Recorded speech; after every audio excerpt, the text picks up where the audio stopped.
أعوذ بالله من الشيطان الرجيم بسم الله الرحمن الرحيم وإذ قال إبراهيم لأبيه وقومه إنني براء مما تعبدون إلا الذي فطرني فإنه سيهدين. கண்ணியத்திற்குரிய அல்லாஹ்வின் அடியார்களே, சூரத்து ஸுஹ்ருஃபை நாம் பார்த்து வருகின்றோம். அதில் நேற்றைய தினம் 26வது வசனம் முதல் 35வது வசனம் வரைக்கும் உள்ள 10 வசனங்களுடைய தர்ஜுமாவை நாம் பார்த்தோம். அதாவது இந்த சூறாவினுடைய 3வது ருக்கு முழுமையாக நாம் பார்த்தோம். இதில் அல்லாஹு தஆலா இப்ராஹிம் அலைஹிஸ்ஸலாம் அவர்கள் தங்களுடைய சமூக மக்களிடத்தில் சொன்னதும், அதே போன்று அவர்கள் சொன்ன வார்த்தையின் மீது தங்களுடைய சந்ததியும் இதே போன்று இருந்தாக வேண்டும் என்றும் அவர்கள் எண்ணினார்கள், ஆசைப்பட்டார்கள் என்ற செய்தியையும் நாம் பார்க்கிறோம். ஆனால் அவர்களுக்கு பின்னால், இப்ராஹிம் அலைஹிஸ்ஸலாம் அவர்களுக்கு பின்னால் வந்த ஒவ்வொரு நபிமார்களும் சமூக மக்களிடத்தில் வரக்கூடிய நேரத்தில் அவர்கள் கொண்டு வந்த வேதத்தை, அந்த மார்க்கத்தை, தீனை சூனியம் என்றும் நாங்கள் இதை ஏற்க மறுக்கிறோம் என்றும் அவர்கள் சொல்லிவிட்டார்கள். பின்பு இந்த 2 ஊர்களுக்கு இடையில் இருக்கக்கூடிய ஏதேனும் ஒரு மகத்தான ஒரு நபருக்கு இந்த குர்ஆன் இறங்கி இருக்கக்கூடாதா என்று பேசினார்கள்.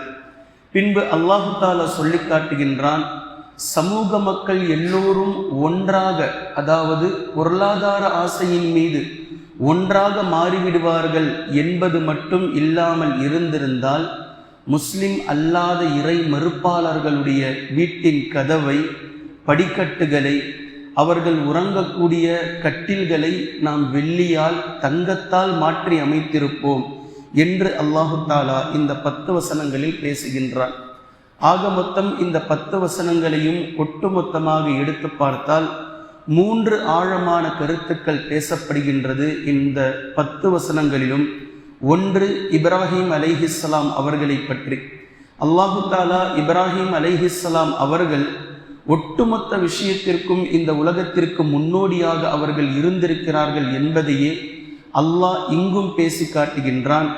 இப்ராஹிம் அலைஹிஸ்ஸலாம் அவர்கள் வஜஅலஹா கலிமத்தம் பாக்கியத்தன் ஃபீ அகிபிஹி லஅல்லஹும் யர்ஜிஊன், திட்டவட்டமாக இந்த சொல்லின் மீது என் சமூகம் இருக்க வேண்டும், எனக்கு பின்னால் வரக்கூடிய சந்ததிகளும் இருக்க வேண்டும் என்று சொல்லக்கூடிய அந்த வார்த்தை என்பது லா இலாஹ இல்லல்லாஹ் என்பதாகும்.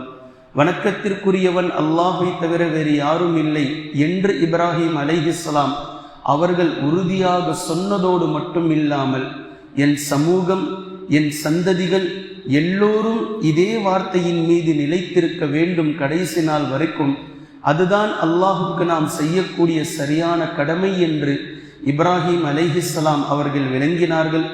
ஒரு பக்கம் இந்த அரபு குறைஷி குலத்திற்கு முன்னோடியாக இப்ராஹிம் அலைஹிஸ்ஸலாம் அவர்கள் கொள்கை ரீதியாக மாத்திரமில்லை, வம்சாவழி ரீதியாகவும், ஒரு பக்கம் இப்ராஹிம் அலைஹிஸ்ஸலாம் அவர்களிடமிருந்து இஸ்ஹாக் அலைஹிஸ்ஸலாம், யாக்கூப் அலைஹிஸ்ஸலாம், யூசுப் அலைஹிஸ்ஸலாம் என்று அந்த பக்கம் சந்ததிகள் சென்றது.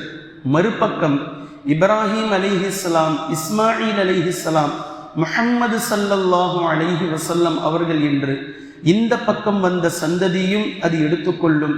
இந்த இடத்தை, இந்த கலிமா லா இலாஹ இல்லல்லாஹ் என்ற கலிமாவைத்தான் அல்லாஹு தஆலா கலிமா என்று பேசுகின்றான் என்று இக்ரிமா, முஜாஹித், லஹாக், கத்தாதா, சுயூத்தி ரஹிமஹுமுல்லாஹு அலைஹிம் அஜ்மஈன் ஒட்டுமொத்த இமாம்களும் இந்த கருத்தை தேர்வு செய்கிறார்கள். இது இந்த 10 வசனங்களில் சொல்லப்படுகின்ற முதல் கருத்து. பின்பு 2வது ஆழமான கருத்து, குறைஷி மக்கள் கூறிக்கொண்டார்கள், இந்த 2 ஊர்களுக்கு இடையில் இருக்கக்கூடிய ஏதேனும் ஒரு உயர்ந்த ஒரு மனிதருக்கு இந்த குர்ஆன் கொடுக்கப்பட்டிருக்க கூடாதா?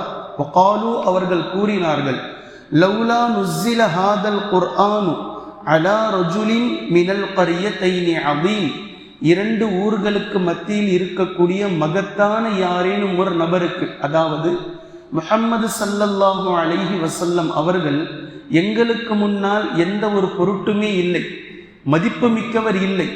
இவருக்கு போய் அல்லாஹு தஆலா குர்ஆனையும் நுபுவத்தையும் கொடுத்தேன் என்று இவர் எங்களிடத்தில் வாதாடி கொண்டிருக்கிறார். இந்த மக்காலிருந்து தாயிஃப் வரைக்கும் எத்தனையோ பெரிய பெரிய நபர்கள் இருக்கிறார்கள், பொருளாதாரத்தாலும் பதவியாலும். இப்படி யாருக்காவது அல்லாஹு தஆலா கொடுத்திருக்கலாமே என்று அவர்கள் கூறினார்கள். யாரை மனதில் நினைத்து கொண்டு இவர்கள் கூறினார்கள் என்பது அறிஞர்களுக்கு மத்தியில் இவர்கள் சொல்கின்றார்கள். இப்னு அப்பாஸ் ரலியல்லாஹு அன்ஹு, இக்ரிமா, கத்தாதா, இமாம் சுயூதி, முஹம்மது இப்னு கஅப், அப்துர் ரஹ்மான் பின் ஸைத் ரஹிமஹுமுல்லாஹு அலைஹிம் அஜ்மஈன், இத்தனை விரிவுரையாளர்களும் இவர்கள் மனதில் நினைத்து கொண்டு மக்காவில் வலீத் இப்னு முகீரா என்று ஒருவர் இருந்தார். இவர் வயதானவராக இருந்தார். மிகப்பெரிய மார்க்கத்திற்கு எதிரியாக விளங்கினார். நபி ஸல்லல்லாஹு அலைஹி வஸல்லம் அவர்களுக்கு தொடர்ச்சியாக மிகப்பெரிய இன்னல்களையும் துன்பங்களையும் கொடுத்து வந்தவரில் இவரும் ஒருவர். இவரை குறைஷ் குல மக்கள் நீதிபதி என்று அழைத்து வந்தார்கள். இவர் நீதத்தை வழங்கி கொண்டிருந்தார். குறைஷ் குஃபார்களுக்கு மத்தியில் இவரை நீதிபதி என்று வணங்கினார்கள். இது மக்காவில் இருக்கக்கூடிய வலீத் பின் முகைரா. பின்பு தாயிஃபில் உர்வத் இப்னு மஸ்ஊத் என்று ஒருவர் இருந்தார். இவரை, இந்த இருவர்களை நினைத்துத்தான் மக்கள் இங்கிருந்து அங்கு வரை இருக்கக்கூடிய நபர்களில் ஒரு நபருக்கு அல்லாஹு தஆலா கொடுத்திருக்க கூடாதா என்று இந்த இரண்டு நபர்களை மையமாக கொண்டுதான் மனதில் நினைத்துதான் பேசினார்கள். இந்த உர்வா இப்னு மஸ்ஊத் என்பவர் நபி ஸல்லல்லாஹு அலைஹி வஸல்லம் அவர்கள் தாயிஃப் நகரத்திற்கு சென்றது நம் அத்தனை நபர்களுக்கும் தெரியும். தாயிஃப் நகரத்திற்கு சென்று மக்கள் நபி ஸல்லல்லாஹு அலைஹி வஸல்லம் அவர்களை ஏற்றுக்கொள்ளாமல் திருப்பி அனுப்பிய அந்த நேரத்தில் இவர் உர்வா இப்னு மஸ்ஊத் என்பவர் நபி அவர்களுக்கு பின்னாலேயே வந்து இஸ்லாத்தை தழுவினார். இஸ்லாத்தை தழுவிய அவரிடத்தில் நபி ஸல்லல்லாஹு அலைஹி வஸல்லம் அவர்கள் கூறினார்கள், உங்களுடைய சமூக மக்களிடத்தில் சென்று தீனை பற்றி, அல்லாஹை பற்றி எடுத்துச் சொல்லுங்கள் என்று சொல்லி அனுப்பினார்கள். இவர்களும் தாயிஃப் நகரத்திற்கு மீண்டும் சென்று தஅவா செய்தார். இவர் தஅவா செய்ய ஆரம்பிக்கும் போதே கிட்டத்தட்ட 40 நபர்களுக்கு மேலாக இவரை சுற்றி வளைத்து நின்று அம்பை எறிந்து இவரை கொன்றுவிட்டார்கள். இவர் இஸ்லாத்தை தழுவிய சில மணி நேரங்களில் ஷஹீதானார் என்பதை ஹதீஸ் ரீதியாக நம்மால் புரிந்து கொள்ள முடிகின்றது. இதே போன்று முஜாஹித் ரஹிமஹுல்லா அவர்கள் குறிப்பிடுகின்றார்கள், இந்த பக்கத்திலிருந்து அந்த பக்கம், அதாவது மக்காவிலிருந்து தாயிஃப் நகரம் வரைக்கும் என்று இவர்கள் மனதில் நினைத்து சொன்னது மக்காவில் உத்பா பின் ரபீஆ என்பவரையும், தாயிஃப் இப்னு அப்து யாலில் என்பவர் தாயிஃபில் இருந்தார், அந்த இடத்தில் இருந்த இவ்விரு நபர்களை கொண்டுதான் இவர்கள் பேசினார்கள். அதற்குத்தான் அல்லாஹு தஆலா இந்த ஆயத்தை இறக்கினான் என்று இமாம் முஜாஹித் ரஹிமஹுல்லா அவர்கள் கூறுவதை நாம் பார்க்கிறோம்.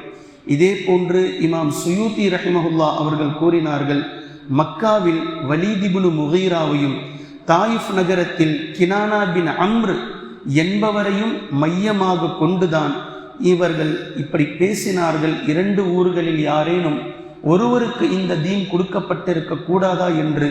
இதற்கு பதிலாகத்தான் அல்லாஹு தஆலா இந்த ஆயத்தை இறக்கினான் என்று இமாம்கள் இப்படி ஒவ்வொரு நபர்களாக சொல்லி இருப்பதை நாம் தஃப்சீர்களிலே பார்க்கின்றோம். இதனை தொடர்ந்துதான் அல்லாஹு தஆலா பேசுகின்றான், அல்லாஹுடைய ரஹ்மத்தை இவர்கள் பங்கீடு செய்கிறார்களா? இவர்களுக்கு தெரியுமா?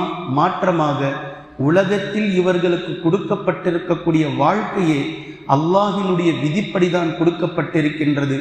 ஒரு சிலரை காட்டிலும் ஒரு சிலரை நாம் சிறப்பாக ஆக்கியிருப்பதனுடைய நோக்கம், ஒரு சிலருக்கு மத்தியில் ஒரு சிலர் வேலையாட்களாக இருக்கிறார்கள் என்பதையெல்லாம் அல்லாஹு தஆலா சொல்லிக் கொண்டு வந்து கடைசியாக இந்த 10 வசனங்களுடைய கருத்து, அத்தனை நபர்களும் ஒருவராக ஆகாமல் ஆகிவிடுவார்கள் என்பது இல்லாமல் இருந்திருந்தால் முஸ்லிம் அல்லாதவர்களுடைய வீடுகளுடைய கதவுகளையும் படிக்கட்டுகளையும் கட்டில்களையும் வெள்ளியால் தங்கத்தால் நாம் மாற்றி அமைத்திருப்போம் என்று அல்லாஹ் பேசுகின்றான்.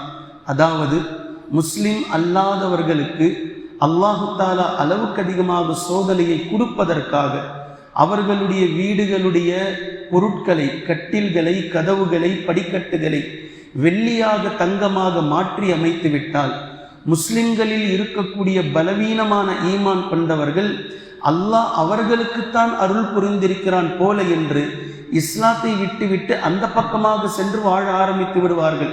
இதை அல்லாஹு தாலா இங்கு யதார்த்த நிலையில் பேசுகின்றான். உலகத்தில் மனிதர்கள், யாரேனும் ஒரு மனிதர் இன்னொரு மனிதருக்கு ஏதேனும் ஒன்றை கொடுத்து உதவி செய்தால் அவர் நம் மீது அளவு கடந்த கருணையோடு இருக்கிறார் என்று எண்ணுவது மனிதனுடைய இயல்பு. ஆனால் அல்லாஹ் இந்த உலகத்தில் வாழ வைத்து ஒவ்வொரு மனிதர்களுக்கும் பொருளாதாரத்தை கொடுத்திருக்கக்கூடிய விஷயத்தை யாரும் இது போன்று எண்ணிவிட முடியாது. மாற்றமாக அல்லாஹ் நாடிய அளவில்தான் அது இருக்கும். அதாவது ஒருவர் மிகுந்த செல்வத்தில் இருக்கிறார், உடனே மற்றவர்கள் நினைக்கக்கூடாது அல்லாஹு தஆலா அவரின் மீது கருணை புரிந்திருக்கிறான் போல, அதனால் அவருக்கு செல்வத்தை வாரி வாரி வழங்கி இருக்கின்றான் என்றும் எண்ண முடியாது. அதே நேரத்தில் ஒருவரை அல்லாஹு தஆலா வறுமையில் வாட்டி வதைக்கின்றான், உடனே அவரை பார்த்து இவர் அல்லாஹ்வினுடைய கோபத்திற்கு ஆளாகிவிட்டார் போல, அதனால் தான் அல்லாஹு தஆலா இவருக்கு செல்வம் கொடுக்காமல் கஷ்டப்படுத்தி கொண்டிருக்கின்றான் என்றும் உலகத்தில் யாரும் எண்ணக்கூடாது. மாற்றமாக எப்படி எண்ண வேண்டும்? சூரத்துல் ஃபஜ்ர் சொல்வதை போன்று, எப்படி இருந்தாலும் மனிதர்களுக்கு வாரி வாரி வழங்கினாலும் மனிதன் நினைக்கின்றான் எனக்கு இறைவன் வாரி வழங்கிவிட்டான் என்று அவன் எண்ணுகின்றான்.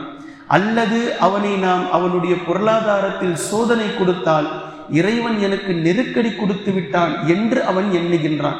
ஆனால் இவை இரண்டுமே தவறு. அப்ப அல்லாஹ் சொல்லி காட்டுகின்றான், இவை இரண்டுமே சோதனை என்பதை அவன் மறந்து விடுகின்றான். ஒரு மனிதரை நாம் பணக்காரராக வாழ வைப்பதும் சரி, ஒரு மனிதரை ஏழையாக வாழ வைப்பதும் சரி, இவ்விரண்டும் சோதனை தான். இந்த சோதனையில் அல்லாஹு தஆலா யாருக்கு எப்படி நாடுகின்றானோ அதன் அடிப்படையில் அவன் நடந்து கொள்கின்றான். இதுதான் இந்த உலகத்தில் நடந்து கொண்டிருக்கின்றது.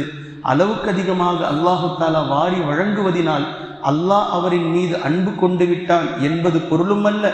அல்லாஹு தஆலா ஒரு மனிதரை வறுமையில் வாட்டுவதினால் அல்லாஹ் அவர் மீது கோபம் கொண்டு விட்டான் என்பதும் பொருள் அல்ல.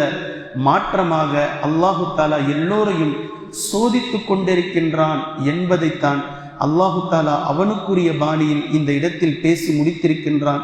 36வது வசனம் முதல் அல்லாஹு தஆலா என்ன பேசுகின்றான், இந்த உலக வாழ்க்கையை எப்படி ஷைத்தான் நமக்கு அலங்கரித்து காட்டியிருக்கின்றான் என்பதையும் அல்லாஹு தஆலா பேசுகின்றான். இன்ஷா அல்லாஹ் அங்கிருந்து தொடர்ந்து பார்க்கலாம். குர்ஆனையும் ஹதீஸையும் தெளிவாக விளங்கக்கூடிய நன்மக்களாகவும் அதை நடைமுறைப்படுத்தக்கூடிய மக்களாகவும் அல்லாஹ் நம்மை ஆக்குவானாக. சுப்ஹானக்கல்லாஹும்ம பிஹம்திக அஷ்ஹது அல்லா இலாஹ இல்லா அன்த அஸ்தக்ஃபிருக வ அத்தூபு இலைக்.